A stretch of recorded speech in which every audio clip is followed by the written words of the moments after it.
சில அன்பார்ந்தவர்களே, நமக்கு மூணு விதத்தில் நம்மளுடைய கிறிஸ்தவ வாழ்வை பிரிக்கலாம்னு தோணுது. நீங்கள் அதிகமாக வேணால் பிரிச்சுக்கோங்க. எனக்கு தோன்ற ஒரு 3 விதம் நான் சொல்கிறேன். 3 விதத்தில் கிறிஸ்தவ வாழ்க்கையை பிரிக்கலாம்.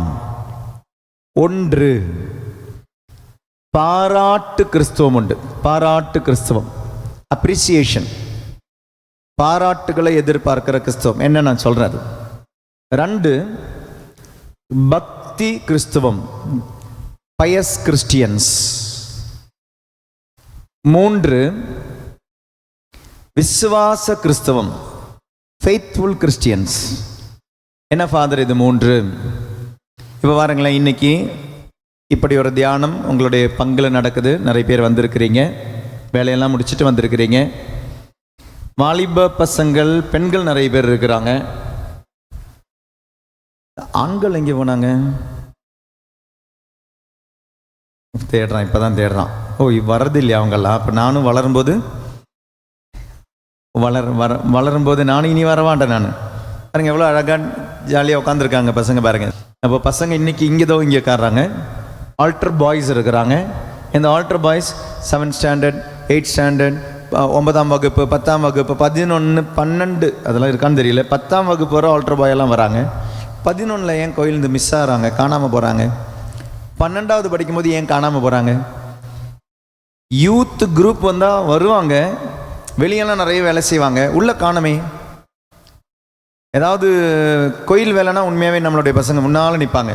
கெபி வேலை, குகை வேலை, கிறிஸ்மஸ்க்கு என்ன செய்வோம், கிரிப், அந்த வேலைக்கெல்லாம் நம்மளுடைய வாலிப பசங்க பாய்ஸ் நிறைய பேர் இருப்பாங்க. கோயிலுக்குள்ளே காணாமல் போகிறாங்களே. ஆனால் இவங்கெல்லாம் கோயிலுக்குள்ளே இருந்தவங்க தான், இந்த மாதிரி உட்காந்துருந்தவங்க தான். அப்போ இங்கே ஒரு பாராட்டு கிறிஸ்தவம் இருக்குது. பாராட்டு கிடைக்கும். நானும் ஆல்டர் பாயாக இருந்தேன் சின்னதுலலாம். நானும் படிச்சுக்கிட்டு இருந்தபோது 7th ஸ்டாண்டர்ட், 8th ஸ்டாண்டர்ட்லாம் படிக்கும்போது கோயிலுக்கெல்லாம் போவோம். கோயிலுக்கு போகும்பொழுது உண்மையாகவே பாராட்டு கிடச்சிருக்கு. நிறைய பேர் பாராட்டி இருக்கிறாங்க. இந்த பையன் ஃபாதர் ஆவான், எவ்வளோ அழகாக பழிப்பீட சிறுவனாக இருக்கிறான், எவ்வளோ பக்தியாக நின்றுக்கிட்டு இருக்கிறான், கைகூப்பியே தான் நின்றுட்டு இருப்பான்.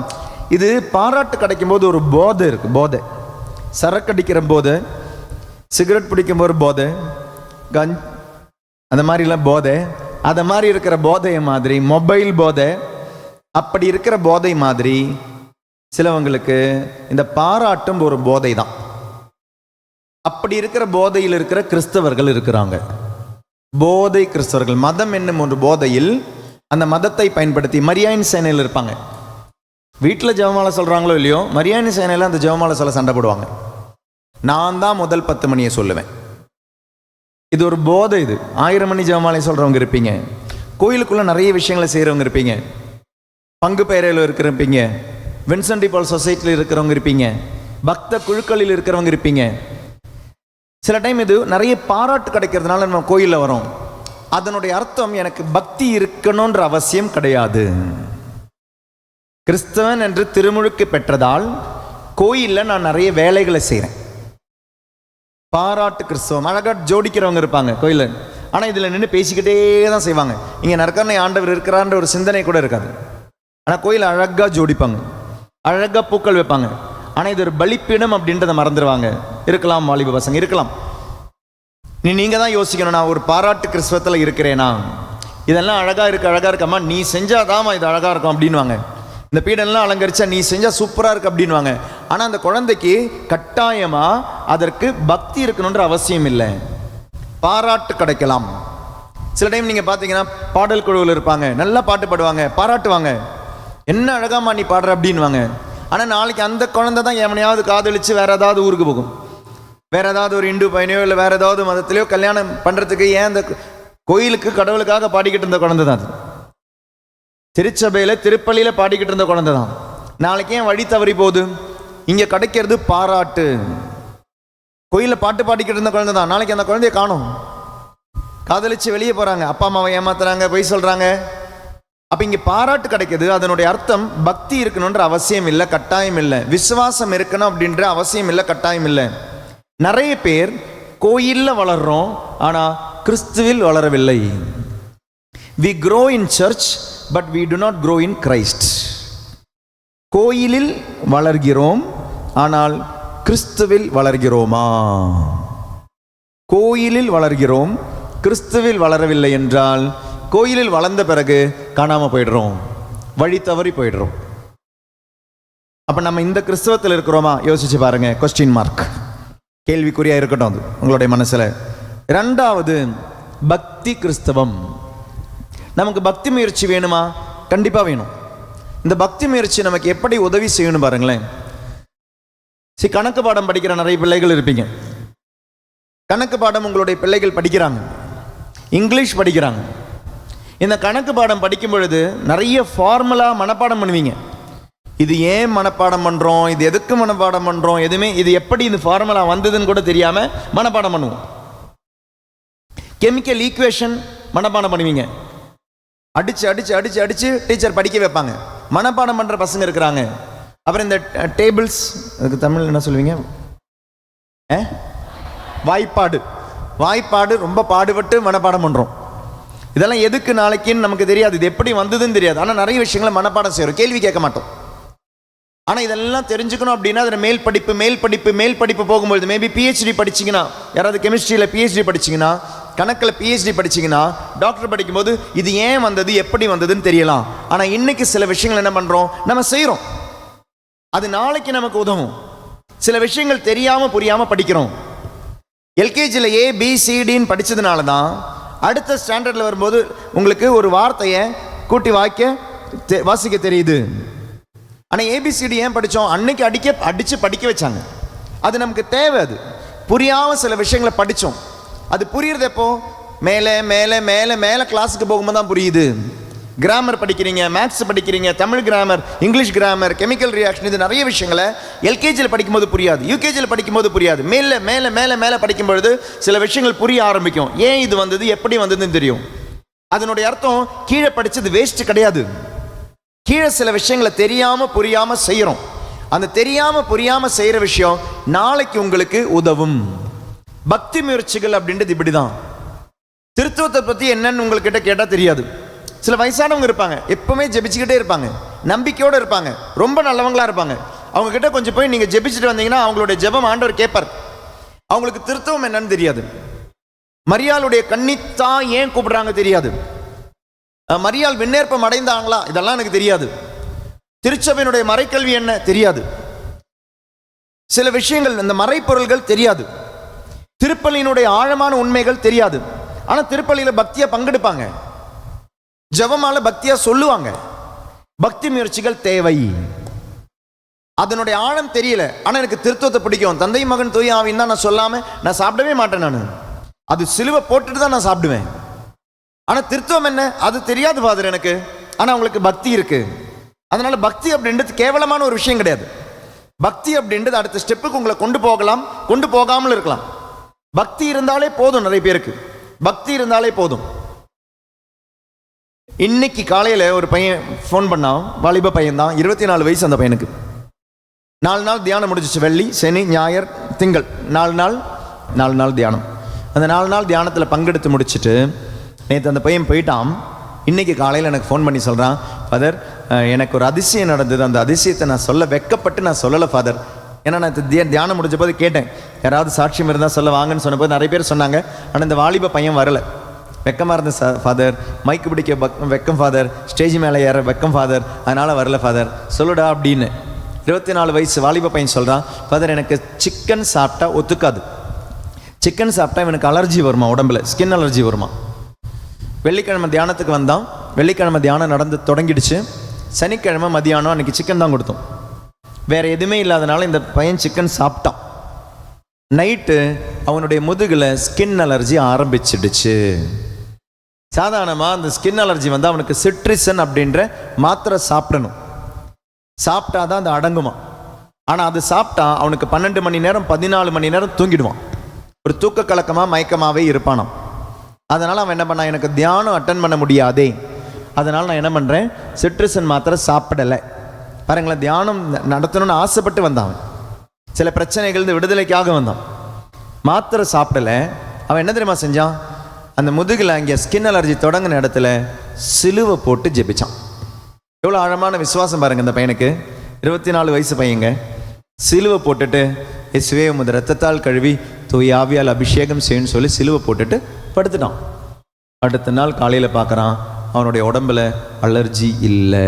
Price the Lord, price the Lord. உடம்பு முழுக்க வருங்க இல்லை. ஞாயிற்றுக்கிழமை திங்கக்கிழமை நேற்று மத்தியானம் தியானம் முடிஞ்சு வீட்டுக்கு போன பொழுது அம்மா சிக்கன் குழம்பு சமைச்சு வச்சுருக்குறாங்க. சிக்கன் சாப்பிட்ருக்குறான். நைட்டு ஃப்ரெண்ட்ஸு கூட போய் சிக்கன் ஃப்ரைட் ரைஸ் சாப்பிட்ருக்குறான். அவனுக்கு உடம்புல ஃபாதர் எனக்கு அலர்ஜியே இல்லை ஃபாதர், நான் இன்றைக்கி உங்கள்கிட்ட பேசும்பொழுது I am completely healed from the skin allergy. அந்த ஒரு உணவு எனக்கு அலர்ஜி தரும். ஆனால் இவனுடைய சின்ன ஒரு விஷயம் பாருங்களேன், பக்தி விசுவாசம் அப்படின்ற ஸ்டெப்புக்கு போயிடுச்சு. மாத்திரை சாப்பிடாம ஆண்டவர் என்னை குணப்படுத்துவார்னு ஸ்டெப்புக்கு போகுது. பக்தி விசுவாசத்துக்கு போகுது.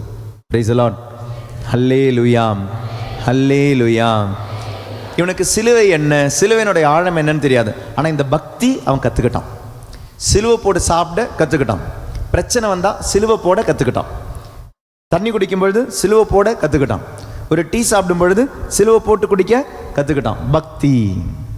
அப்போ பக்தி அப்படின்றது தவறான ஒரு விஷயம் கிடையாது. ஆனால் பக்தியில் நம்ம நின்றுடக்கூடாது.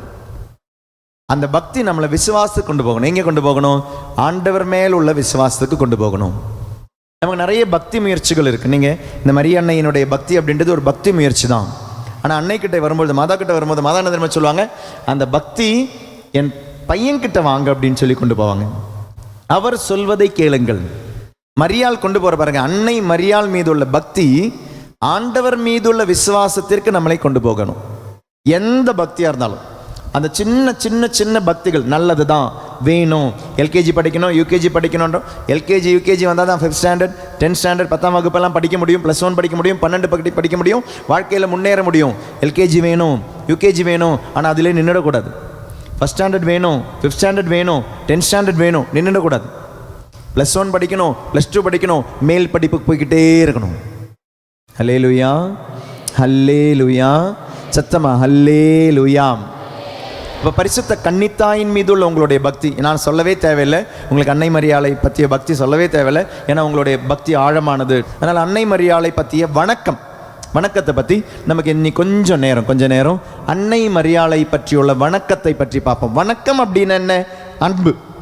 நான் ஒருவரை வணங்குகிறேன் என்றால், மதிக்கிறேன் என்றால் அதனுடைய அர்த்தம் நான் அவரை அன்பு செய்கிறேன். எங்கள் அம்மாவை நான் வணங்குறேன் அப்படின்னா அதனுடைய அர்த்தம் என்ன? எங்கள் அப்பாவை நான் மதிக்கிறேன் அப்படின்னு அர்த்தம் என்ன? நான் அவங்களை அன்பு செய்கிறேன். என்னை அன்பு செய்பவன் என் கட்டளையை கடைப்பிடிப்பான் ஆண்டவர் சொன்னார். என்னை அன்பு செய்பவன், இல்லைன்னா நீ கட்டளையை கடைப்பிடிக்க மாட்டேன். அம்மா சொல்கிறத கேட்குறான், அப்பா சொல்கிறத கேட்குறான் அப்படின்னா அதனுடைய அர்த்தம் என்ன? எனக்கு அப்பாவை பிடிக்கும், எனக்கு எங்கள் அம்மாவை பிடிக்கும், அதனால் அவங்க என்ன சொன்னாலும் நான் கேட்பேன், நான் நம்புவேன்.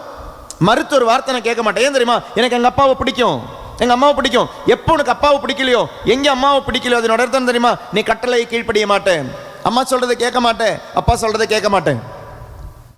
உங்களுக்கு உங்களுடைய பங்கு சாமியாரை பிடிக்குமா? கட்டளைகளை கீழ்ப்படியவர், ஃபாதர் சொல்கிறத கேட்பீங்க. உங்களுக்கு உங்களோட டீச்சரை பிடிக்குமா? டீச்சரை பிடிக்கும்போது அந்த சில டீச்சரை உனக்கு பிடிக்கும், அப்போ அந்த டீச்சர் சொல்கிறத கேட்பீங்க. சில டீச்சரை பிடிக்காது, நல்லது சொன்னாலும் கேட்டுக்கவே மாட்டோம். ஏன் கேட்டுக்க மாட்டோம்? ஏன்னா எனக்கு டீச்சரை பிடிக்காது. அப்போ நான் ஒருவரை மதிக்கிறேன் என்றால், ஒருத்தரை வணங்குகிறேன் என்றால் அதனுடைய அர்த்தம் நான் அவரை அன்பு செய்கிறேன். அப்போ அன்னை மரியாளின் மீதுள்ள வணக்கம் என்பது அன்னை மரியாளின் மீதுள்ள அன்பு. இந்த அன்னை மரியாளின் மீதுள்ள அன்பு, இந்த வணக்கம் வரலாற்றிலே தொடங்கியது யாரு? ஐயோ ஃபாதர், நீங்கள் பிரசங்க வைங்க ஃபாதர், கேள்வியெல்லாம் கேட்காதீங்க. வரலாற்றிலே தொடங்கியது யார்? எந்த ஃபாதரு, எந்த சிஸ்டரு, எந்த பிரதரு, எந்த போப்பாண்டவர்? யாராவது இருக்காங்களா அந்த மாதிரி? வரலாற்றிலே அன்னை மரியாளுடைய வணக்கத்தை தொடங்கியது யாரு?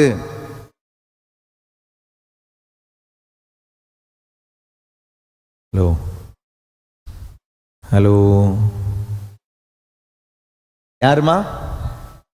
பிரான்சிஸ் அசிசியார். நன்றிமா, தேங்க்யூ. வாய் திறந்து பதில் சொன்னதுக்கு நன்றி. பிரான்சிஸ் அசிசியார் கிடையாது. யாரு யாரு? சொல்லு, தைரியமா சொல்லு. உங்களுக்கு தெரியும், அதனால தான் நான் வெயிட் பண்றேன். சீக்கிரம் சொல்லுங்க. யாருமா? ஜீசஸ். தேங்க்யூ, நீ சொன்ன பதிலுக்கு நன்றி. ஜீசஸ் கிடையாது. ஜீசஸ்க்கு முன்னால எலிசபெத் அம்மாள். ரொம்ப தேங்க்ஸ்மா, நீங்க பதில் சொன்ன. கொஞ்சம் கூட முன்னால. Very good, very good, correct. Gabriel வானதூதர். கப்ரியேல் வானதூதர் தான். அந்த சந்தோஷம் பாருங்க, அப்படியே எழுந்திச்சு சொல்லிட்டாங்க அவங்க. எல்லாம் விட்டா இங்க வந்துருப்பாங்க, பலிபீடத்துக்கு வந்துருப்பாங்க. கப்ரியேல் வானதூதர் தான் தொடங்கினாரு. ஆனா அதுலயும் ஒரு ட்விஸ்ட் இருக்குது. என்ன தெரியுமா? கப்ரியேல் வானதூதர். தூதருக்கு அவருக்கு அவருடைய செய்தி கிடையாது. தூதர் யாருடைய செய்தியை சொல்றாரு? யாரோ அவங்களுக்கு தூது அனுப்புனாங்களா, அவங்க தான் எழுதி கொடுத்துருக்கிறாங்க அந்த செய்தியை. அப்ப கப்ரியேல் வானதூதர் யாருடைய தூதா வந்தாரு? ஆண்டவராகிய கடவுளுடைய தூதரா வந்தாரு. இந்த கப்ரியேல் வானதூதர் வந்துதான் வரலாற்றிலே முதலில் அருள் நிறைந்த மரியே வாழ்கன்ற வணக்கத்தை சொன்னது கப்ரியேல் வானதூதர் வழியா. ஆனா சொன்னது யாரு? ஆண்டவர். அப்ப அன்னை மரியாளுடைய வணக்கத்தை வரலாற்றிலே தொடங்கியது மனிதர்கள் அல்ல, கடவுள். அன்னை மரியாளுடைய வணக்கத்தை வரலாற்றிலே தொடங்கியது மன்னகம் அல்ல, விண்ணகம். அதனாலதான் இன்னைக்கு இவ்வளோ எதிர்ப்புகள் பாருங்க. 2000 வருஷமா அன்னை மரியாளுக்கான எதிர்ப்பு வந்துகிட்டே தான் இருக்கு. இருந்தும் வணக்கம் குறையல, மகிமை குறையல, மாட்சி குறையல, அற்புதங்கள் குறையல. ஏன்னா இதை தொடங்கினது ஆண்டவர். மனுஷன் தொடங்கினதாங்க நின்று போயிடும். கடவுள் தொடங்கினது நிக்கணும்னா அதை அவர் நினைக்கணும். மனுஷன் தொடங்கினது எதுக்காக தொடங்கினானோ அதனுடைய சூழ்நிலையை பொறுத்து, அதனுடைய சுயநலத்தை பொறுத்தாலும் அதை நின்று போயிடும். கடவுள் தொடங்கினது நிக்கணும்னா கடவுள் நினைக்கணும். அப்ப மரியாள், அன்னை மரியாளுடைய வணக்கத்தை தொடங்கியது விண்ணகம். எப்படி இயேசு அன்பு செஞ்சாரு? மாதாவன் ஃபாதர் வந்தீங்களா, பிரசங்க வச்சிங்களா, போனீங்களா, நாங்க வந்து உட்காந்து கேட்டுக்கிட்டு இருக்கிறோம்ல. யாருமா? Very good. கானாவூர்ல தாயின் சொல்லை கேட்டார் இல்லையா? அது எத்தனை வயசு? அது கானாவூர்ல கல்யாணம் நடக்கும்பொழுது இயேசுக்கு எத்தனை வயசு? 30 வயசு. இயேசு எத்தனை வருஷம் இந்த உலகத்துல வாழ்ந்தாரு? 33 வருஷம். அப்ப இதுக்கு நடுவில் பாருங்களேன், 33 வருஷம் இந்த உலகத்துல வாழ்ந்த இயேசு 30 வருஷம் மாதா கூட தான் இருந்தார். அந்த அம்மா அவர் அன்பு செய்யலைன்னா வீட்டை விட்டு என்னைக்கே போயிருந்திருப்பார். அன்னை மரியாளை வெறும் பெற்றெடுப்பதற்காக ஒரு கருவியாக மட்டும் பயன்படுத்தி இருந்தால் வீட்டை விட்டு போயிருந்திருப்பார். 12 வயசுல காணாமல் போனார்ல, அப்போவே காணாமல் போயிருந்திருக்கணும். ஆனா இயேசு 33 வருஷம் இந்த உலகத்தில் வாழ்ந்து 30 வருஷம் மாதா கூட தான் அங்கே இருந்தார். அப்ப எப்படி உயிருக்கு உயிரை அன்பு செஞ்சிருப்பார் அந்த அம்மாவை. அம்மா அம்மா அம்மான்னு எத்தனை தடவை கூப்பிட்டு அன்பு செஞ்சிருப்பார். 3 வருஷம்தான் தந்தையின் வேலைக்கு போனார். ஆனா 30 வருஷம் அந்த அம்மா கூட தான் இருந்தார். அந்த அம்மாவை இயேசு வெறுத்திருப்பாரு? அந்த அம்மாவை இயேசு மகிமைப்படுத்தாம இருந்திருப்பாரு? அப்ப 2வது, இயேசு பிறந்து அன்பு செய்தார் தாயின் கருவிலே. 2 அவளோடு வாழ்ந்து அன்பு செய்தார். 3 கானாவூர் திருமணத்திலே கீழ்ப்படிந்து அன்பு செய்தார். 4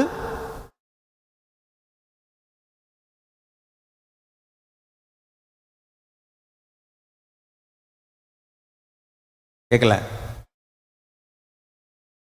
சிலுவையில் தொங்கும் போது. அப்ப 4வது பாருங்களேன், அந்த தாயை அனாதையாக விட்டு விட்டு செல்லாமல் தன் அன்பு சீடனிடம் கொடுத்து அன்பு செய்தார். அம்மா இதோ அன்பு சீடனிடம், அந்த இறக்கும் தருவாயில் கூட தன் தாயை நினைத்து, இறக்கும் தருவாயில் கூட அந்த தாயை நினைத்து அந்த தாயை அன்பு செய்கிறார். இயேசு கிறிஸ்து தன் தாயை வணங்குகிறார், அன்பு செய்கிறார். 5 Praise the Lord. 5 அந்த தாய்க்கு விண்ணகத்திலே ஒரு இடம் தந்து மகுடம் சூட்டி அன்பு செய்கிறார். இனி தூய ஆவியானவர் எப்படி மாதா அன்பு செய்கிறார்? கரெக்ட், சொல்லுங்க, இப்ப சொல்லுங்க. பிறக்கும் பொழுது தூய ஆவியானவரால் நிழலிடப்பட்டு, தூய ஆவி வந்ததால தாங்க அன்னை மரியாள் ஒரு ஆண் மகன் இல்லாம இந்த குழந்தை பிறக்க ஒரே ஒரு காரணம் தெரியுமா? தூய ஆவியானவர் வந்ததால தான். 2021 ஏழாவது தியான மையத்தில் ஒரு நாள் தியானம் நடக்குது. அது எனக்கு இன்னைக்கு அந்த டேட்டு ஞாபகம் இருக்கு. அக்டோபர் 14 அது ஒரு வியாழக்கிழமை. 2021 அந்த டைம்ல அக்டோபர்ல வெள்ளி சனி ஞாயிறு கோயில் திறக்கக்கூடாதுன்னு, வழிபாட்டு தலங்கள் திறக்கக்கூடாதுன்னு கவர்மெண்ட் சொல்லிட்டாங்க. ஏன்னா கொரோனாவினுடைய அந்த பீதியினால கோயிலெல்லாம் திறந்த பொழுது திருப்பி எல்லாரும் வர ஆரம்பிச்சாங்க. வர ஆரம்பித்த பொழுது கவர்மெண்ட் சொல்லிச்சு வெள்ளி சனி ஞாயிறு கோயிலை திறக்க வேண்டாம் அப்படின்ட்டாங்க. ஆனால் நம்மளுடைய அந்த 3வது ஞாயிற்றுக்கிழமை நடக்கிற ஒரு நாள் தியானம் நம்ம எல்லா ஊரில் ஆரம்பிச்சிட்டோம். ஜூனில் தான் ஆரம்பித்தோம். அக்டோபரில் திருப்பி எப்படி இல்லைன்னு சொல்கிறது? யாராவது 10 பேர் வந்து நிற்பாங்க, ஃபாதர் தியானம் இல்லையா அப்படின்னு சொல்லி. அப்போ வேறு வழி இல்லாதனால என்ன பண்ணோம், ஒரு டேட்டை பார்த்த பொழுது அக்டோபர் 14 அந்த வருஷம் 2021 ஆயுத பூஜா லீவு, வியாழக்கிழமை. அப்போ நான் என்ன பண்ணேன், அன்னைக்கு தியானத்தை வச்சுட்டு அன்னைக்கு மாதாவை பற்றியும் ஜெபமாலை பற்றியும் தூய ஆவியானவர் அன்னை மரியாளில் செய்த இந்த அற்புதத்தை பற்றியும் சொல்லிட்டு அன்னைக்கு முழுக்க அவர்களுக்கு சொல்லி தந்த ஒரு ஜெபம் உண்டு. அந்த ஜெபம் என்ன தெரியுமா? தூய ஆவியே நிழலிட்டு மாற்றும், தூய ஆவியே நிழலிட்டு மாற்றும். இந்த ஜெபம் தான் உங்களுக்கு சொல்லி கொடுத்தோம். அன்னைக்கு முழுக்க டாக்ல, பூசையில், ஆராதனையில் இந்த வார்த்தையை நான் திரும்ப சொல்லிக்கிட்டே இருந்தேன். தூய ஆவியே நிழலிட்டு மாற்றும். அன்னைக்கு அந்த தியானத்திற்கு ஒரு அம்மாவும் பொண்ணு வந்திருந்தாங்க. அந்த பொண்ணு 9th ஸ்டாண்டர்ட் படிக்கிறா. அவளுக்கு ஃபீஸ் கட்ட காசு இல்லை அப்படின்னு சொல்லி ஜெபிக்க தான் அவங்க அந்த அம்மா வந்தாங்க. ஃபீஸ் கட்ட காசு இல்லை, ஸ்கூலில் ஃபீஸ் கட்ட காசு இல்லை. 2வது டேர்ம் ஃபீஸ் இப்போ கேட்டுக்கிட்டு இருக்காங்க ஃபாதர், ஸ்கூலில் ஃபீஸ் கட்ட காசு இல்லைன்னு சொல்லி தான் ஜெபிச்சுட்டு வந்துட்டு போனாங்க. ஜெபிச்சுட்டு போனவங்க இந்த ஜெபத்தை போகிற வழியிலெல்லாம் ஜெபிச்சுக்கிட்டு இருந்துருக்காங்க. தூய ஆவியே நிழலிட்டு மாற்றும், தூய ஆவியே நிழலிட்டு மாற்றும். வீட்டுக்கு போய் குடும்ப ஜெபமாலை சொல்லி சாப்பிட்டு தூங்க போகிற நேரத்தில் அவங்களுக்கு ஒரு ஃபோன் வருது. அந்த ஃபோனை பற்றி தான் அவங்க எனக்கு கூப்பிட்டு சொல்கிறாங்க, சாட்சியமாக சொல்கிறாங்க. சாட்சியம் என்ன? இந்த குடும்பம் எனக்கு தெரியும், ரொம்ப வருஷமாக தெரியும். இந்த குடும்பத்தினோட பிரச்சனை என்னென்னா, இந்த வீட்டில் அம்மாவும் பொண்ணு இருக்கிறாங்க. அந்த அம்மாவனுடைய கணவர் 4 வருஷமாக காணாமல் போயிட்டார். அவர் வெளிநாட்டுக்கு வேலைக்கு போனார், அமெரிக்காவுக்கு வேலை பண்ணார், யூஎஸ்க்கு வேலைக்கு போனவர். ஆனால் அங்கே போன பிறகு அவருடைய ஃபோனு, அவருடைய இந்த ஃபேஸ்புக்கு, அவருடைய இந்த வாட்ஸ்அப்பு எல்லா கனெக்ஷனும் போயிடுச்சு. சமூக வலைத்தளங்களிலிருந்தே போயிட்டார். எங்கே போனார், என்ன ஆனார் எதுவுமே தெரியல. அன்னையிலேருந்து இவங்க எல்லாம் ஒரு தியானத்துக்கு வர ஆரம்பிச்சுட்டு இருந்திருக்காங்க. அன்றைக்கி ஒரு நாள் வந்த பொழுது, 4 நாள் உள்ளிருப்பு தியானத்துக்கு வந்த பொழுது கவுன்சிலிங் டைமில் அவங்களுக்கு சொன்ன வார்த்தை என்ன தெரியுமா? உங்கள் ஹஸ்பண்ட் ஒரு இடத்துல லாக் ஆகிருக்கிறாருமா அப்படின்னு தான் அவங்களுக்கு கவுன்சிலிங்கில் இந்த வார்த்தை சொல்லியிருக்கிறாங்க. உங்கள் ஹஸ்பண்ட் லாக் ஆகிருக்கிறாரு. பல வழியில் ஹஸ்பண்டை தேடி பார்க்குறாங்க. ஹஸ்பண்டை காணும், கிடைக்கவே இல்லை. எவ்வளோ கோர்ட்டு கேஸ் எங்கெங்கேயோ போனாங்க, கிடைக்கல. போலீஸ் கேஸுக்கு போய் கிடைக்கல. யாரோ ஃப்ரெண்டு வழியாக இவங்க ஹஸ்பண்டை தேடிக்கிறாங்க. அந்த ஃப்ரெண்டு இவங்களுக்கு கொடுத்த வார்த்தை என்ன தெரியுமா? உங்கள் ஹஸ்பண்ட் ஒரு இடத்துல லாக் ஆகிருக்கிறாருமான்னு. அப்போ அவங்களுக்கு ஞாபகம் வந்தது, நான் தியானத்துக்கு போன பொழுது அங்கேயும் ஃபாதர் சொன்ன வார்த்தை இதுதானே, லாக் ஆயிருக்குன்னு. அப்படிதான் அவங்க கண்டினியூஸாக ஜெபிக்க ஆரம்பிச்சாங்க. அப்புறம் அவங்க ஹஸ்பண்டுக்காக ஜெபிக்க போல இருக்கு. ஏன்னா 4 வருஷம் ஆயிடுச்சு காணாம போய். மனசுல இருந்து பொண்ணை எப்படி படிக்க வைக்கிறது, அவங்களுடைய ஃபீஸ் எப்படி அவங்க ஜெபிச்சுக்கிட்டு இருக்கிறாங்க. இன்னைக்கு முழுக்க அவங்க வழியில ஜெபிச்சுட்டு ஜெபனம் தெரியுமா? தூய ஆவியே நிழலிட்டு மாற்றும், தூய ஆவியே நிழலிட்டு மாற்றும், தூய ஆவியே என்னுடைய பொருளாதாரத்தை நிழலிட்டு மாற்றும், தூய ஆவியே என்னுடைய மகளுடைய படிப்பை நிழலிட்டு மாற்றும்.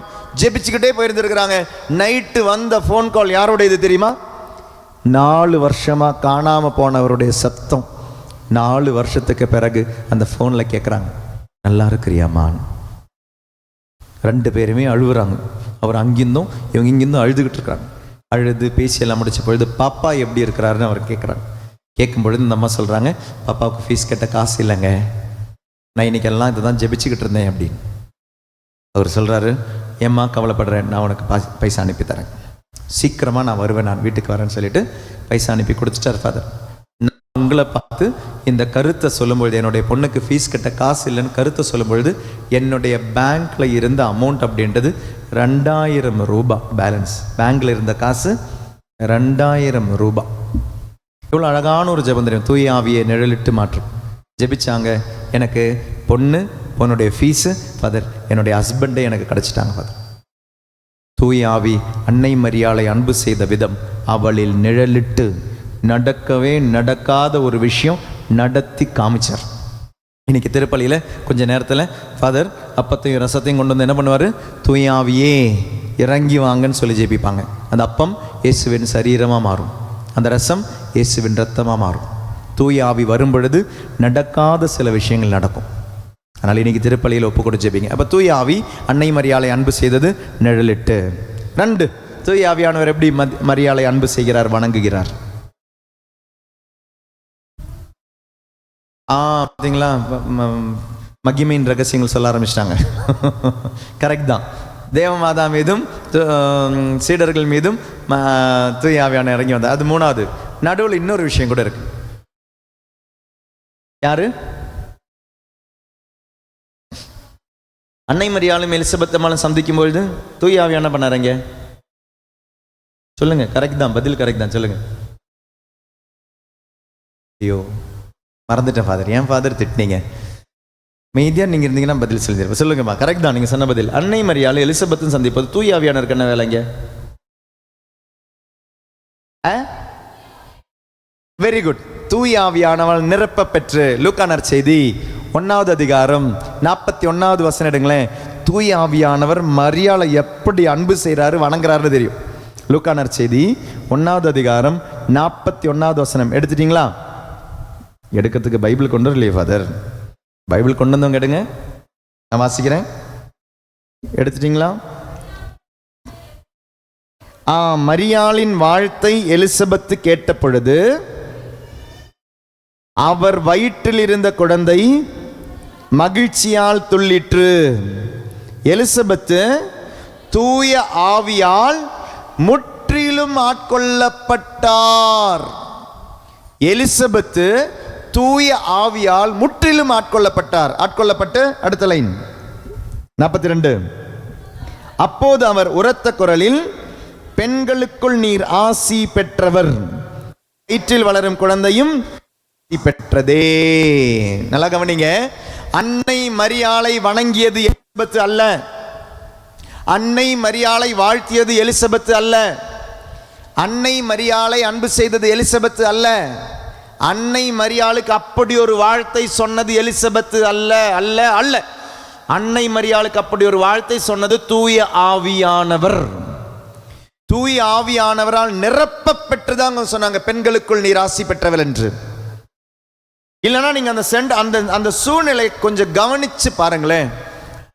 மரியா வயித்துல குழந்தை இருக்கு, ஓகேவா? அன்னை மரியாளுக்கு வயித்துல குழந்தை இருக்கும் பொழுது அன்னை மரியாளுக்கு கல்யாணம் ஆயிடுச்சா இல்லையா? கல்யாணம் ஆகல.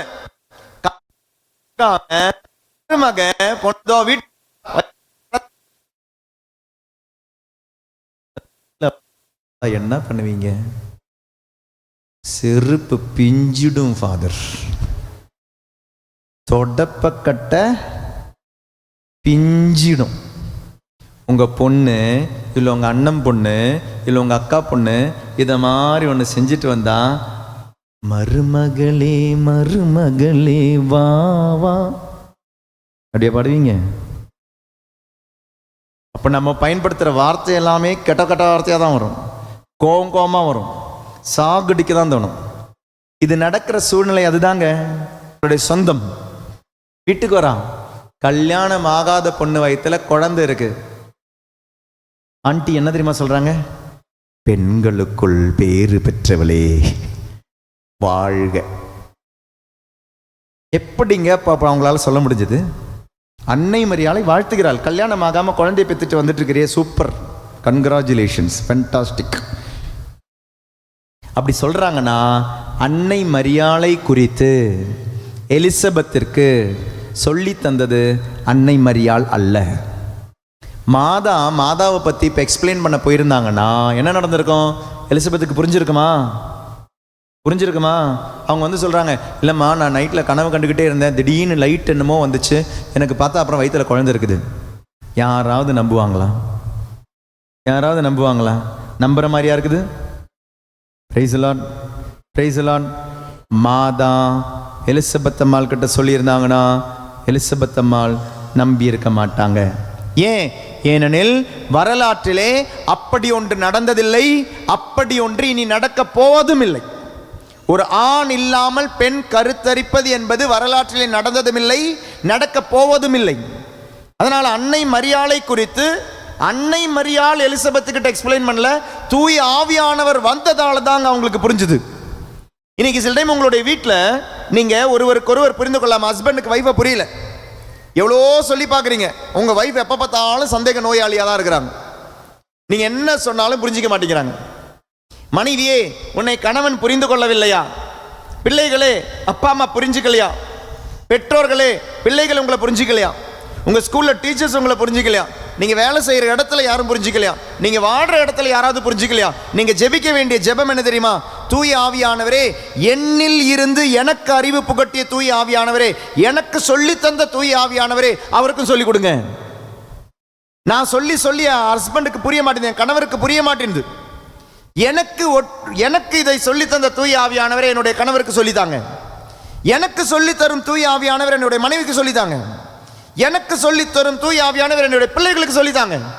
நான் சொல்லி திருந்த மாட்டேங்கிறாங்க, சொல்லி புரிய மாட்டேங்குது, அடிச்சு பார்க்குறேன், திட்டி பார்க்குறேன், எவ்வளோ செஞ்சு பார்க்குறேன், என்னுடைய பிள்ளைகளுக்கு புரிய மாட்டேங்குது. தூய ஆவியானவரே எனக்கு சொல்லி, மொபைல் பயன்படுத்தாதமா எவ்வளோ கத்துறீங்க, திட்டுறீங்க.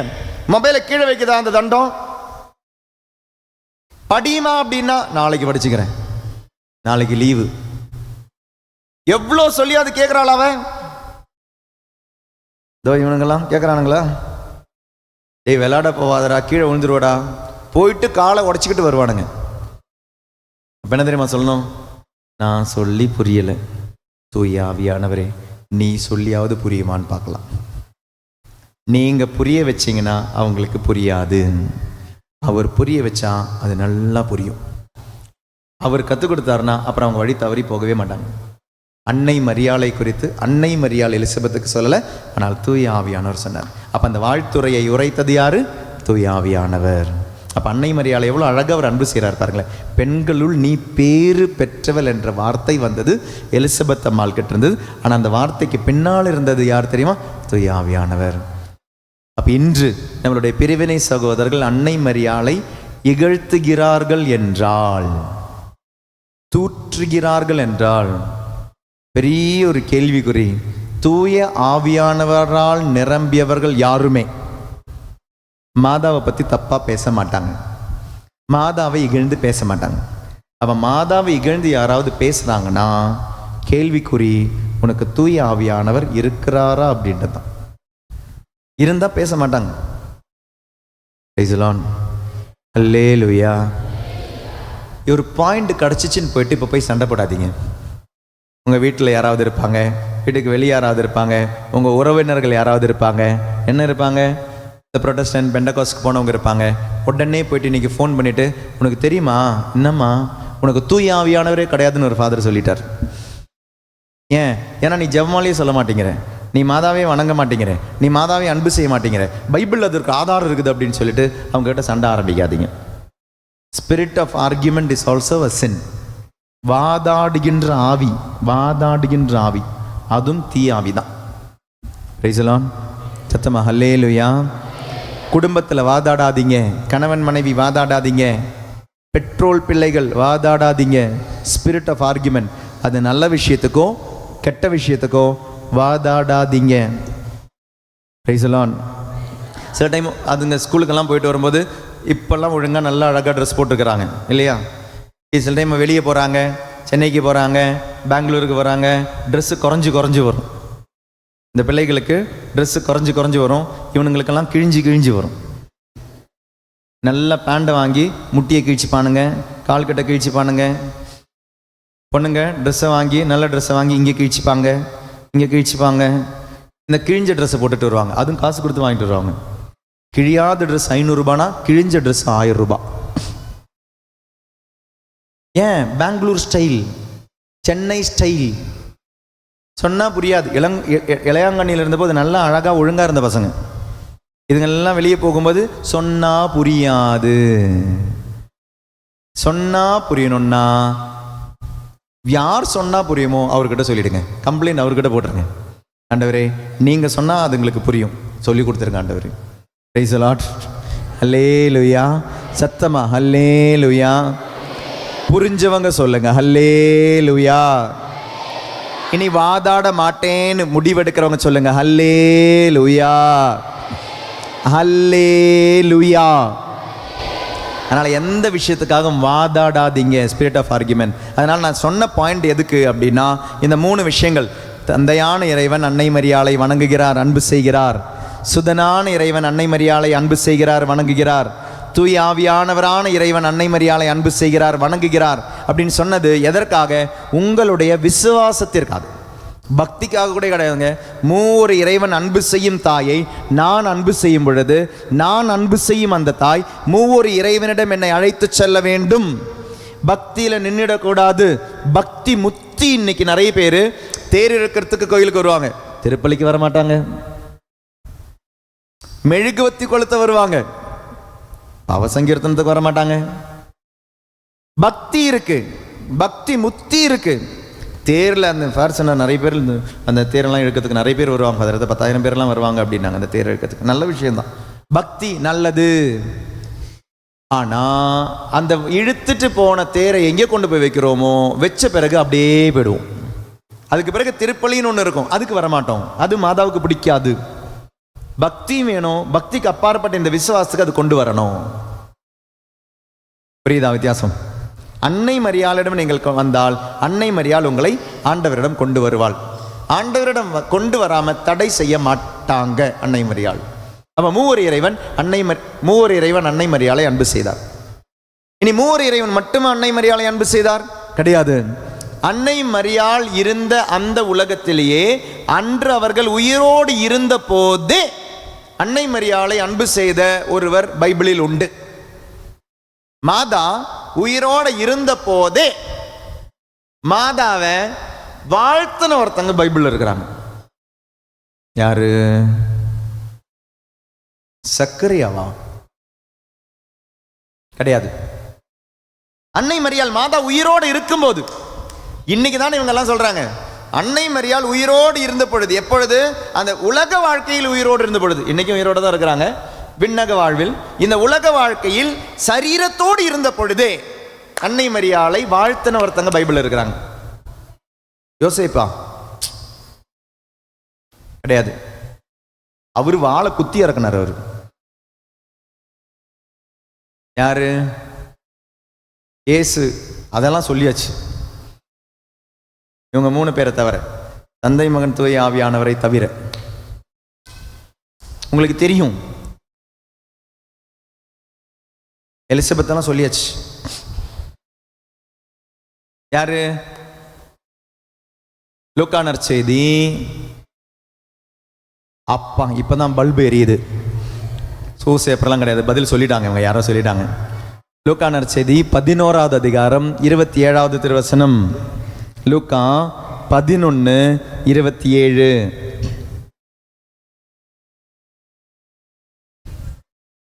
திட்டாதீங்க. பைபிள் இருந்து வாசிங்க. அவர் இவற்றை சொல்லிக் கொண்டிருந்த போது கூட்டத்தில் இருந்து பெண் ஒருவர், உம்மை கருத்தாங்கி பாலூட்டி வளர்த்த உம் தாய் பேறு பெற்றவள். எவ்வளவு அழகான வார்த்தை பாருங்களேன். மாதா உயிரோடு இருந்த பொழுதே, மாதாவை பார்க்கலங்க, அவங்க இயேசுவை தான் பார்த்தாங்க. இயேசுவை பார்த்தவங்க யார் அன்பு செய்கிறாங்க? மாதாவை. இயேசுவை பார்த்தவங்க, இயேசு அன்பு செய்கிறவங்க யாரை வணங்குறாங்க? இயேசுவை பார்த்தவங்க இயேசுனுடைய பேச்சை கேட்கும் பொழுது யாரை பேறு பெற்றவள் என்று சொல்கிறார்கள்? மாதாவை. உன்னை கருத்தாங்கிய பெண், அவ எவன் தெரியல, ஆனா blessed she. இன்னொரு அழகான ஒரு வாழ்த்துறை பாருங்க. மாதா உயிரோடு இருந்த பொழுது. இப்படி பைபிள் எல்லாமே அன்னை மரியாளுக்கு சாதகமாக தான் இருக்கும். அன்னை மரியாளுக்கு எதிராக பைபிள் கிடையாது. அன்னை மரியாளை தவிர்த்து ஒரு ஆன்மீகம் பைபிளில் இல்லை. அன்னை மரியாளை அன்பு செய்யாத ஒரு ஆன்மீகம் பைபிளில் இல்லை. அன்னை மரியாளை அன்பு செய்யாத, வணங்காத ஒரு ஆன்மீகம் பைபிளில் இல்லை. அன்னை மரியாளை அன்பு செய்யும், அன்னை மரியாளை வணங்கும் ஒரு ஆன்மீகம் தான் பைபிளில் இருக்கு. ஆனால் அந்த அன்னை மரியாளிடம் நீ வரும் பொழுது அன்னை மரியாள் சொல்லுவா, அவர் சொல்வதை செய்.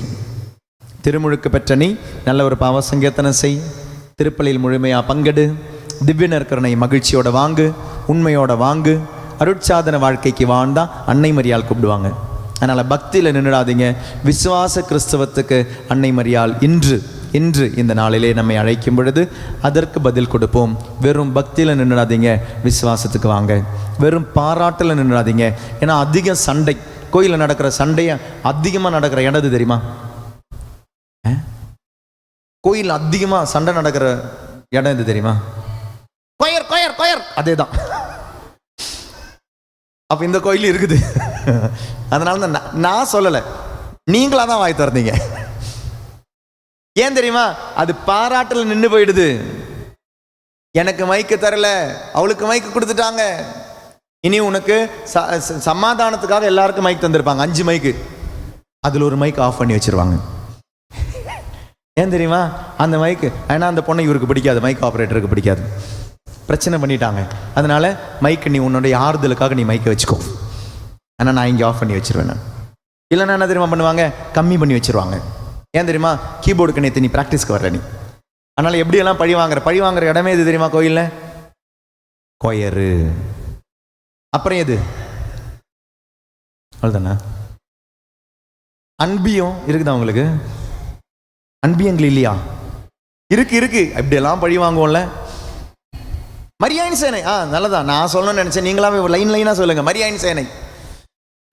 பாருங்க, இதெல்லாம் ஜெபத்திற்கு வர வேண்டிய இடங்கள் இன்னைக்கு வாதாடுறதுக்கும் சண்டைக்கும் சச்சரவுக்கும் பிரிவுக்கும் காரணமாகுது, பிரிந்து பிளந்து போறதுக்கு காரணமாகுது. மரியாயின் சேனை. மரியாள் என்பவள் அரவணைப்பவள், அன்னை மரியாள். அந்த அன்னை மரியாள் கிட்ட ஒன்னா வந்து அங்கிருந்து சண்டை போட்டு போறோம். 1000 மணின்னு ஜெபி. அந்த 1000 மணி ஜெபமாலை முடிச்சுட்டு சில மரியாயின் சேனையாளர்கள் இருக்கிறாங்க. வெளியே போகும்போது யாரை பத்தி தெரியுமா பேசுவாங்க? அன்னைக்கு எவ்வளவு அன்னைக்கு வந்திருக்க மாட்டான், அவ தான் அன்னைக்கு வேட்டு காலி. உனக்கு தெரியுமா அவ வீட்டில் என்ன தெரியுமா? இன்னைக்கு ஏன் தெரியுமா வரல? ஏன் வரல? ஏன்னா அவ வீட்டில் இப்படி ஒன்று நடந்திருக்குது. இங்க உள்ள ஜெபிச்சுட்டு போனது 1000 மணி ஜெபமாலை.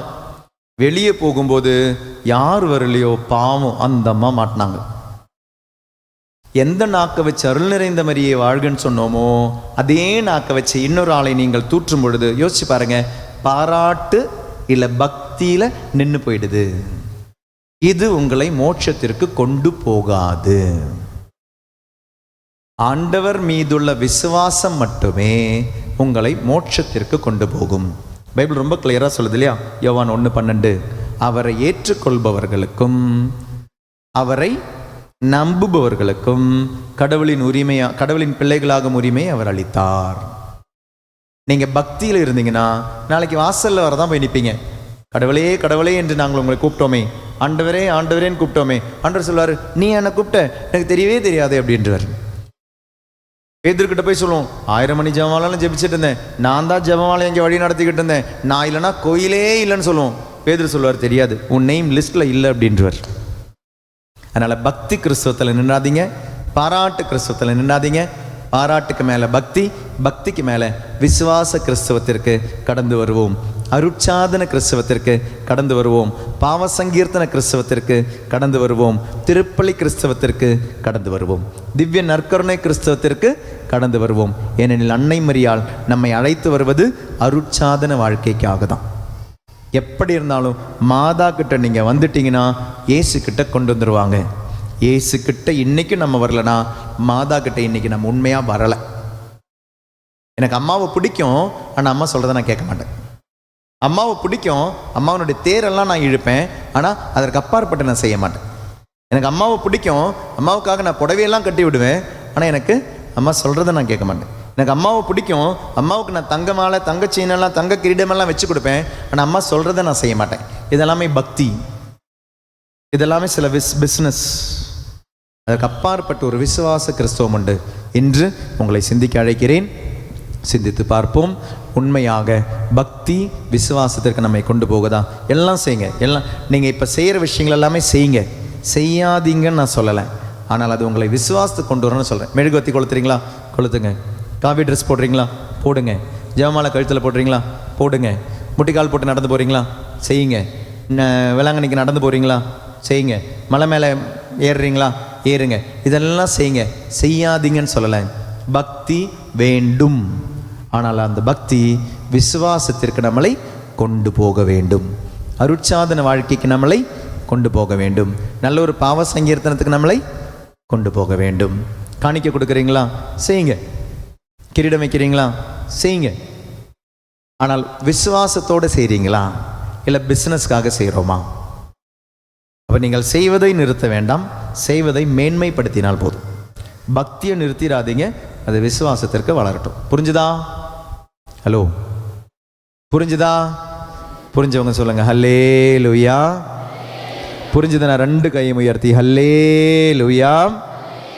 ஹல்லேலூயா. ஒரு நிமிடம் கண்களை மூடுவோமா?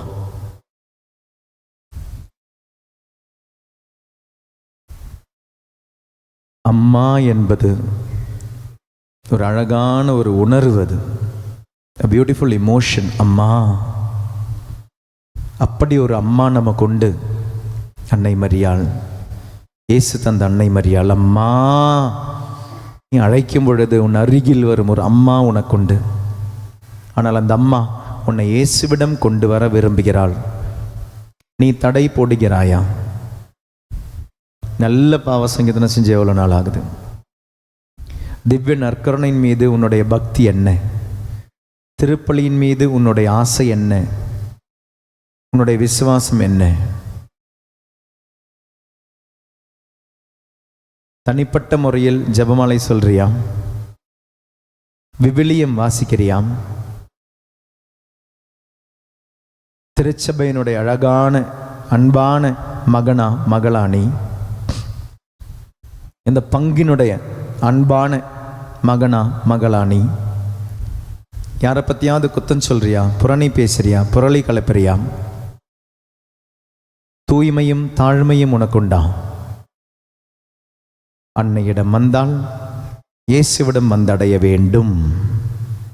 அன்னையிடம் வந்தால் இயேசுவிடம் வந்தடைய வேண்டும். அல்லாத பக்தி முயற்சிகளே அல்ல.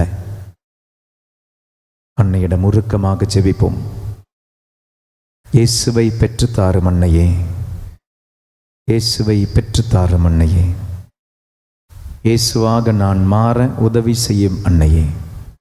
தந்தை, மகன், தூய ஆவியின் பெயராலே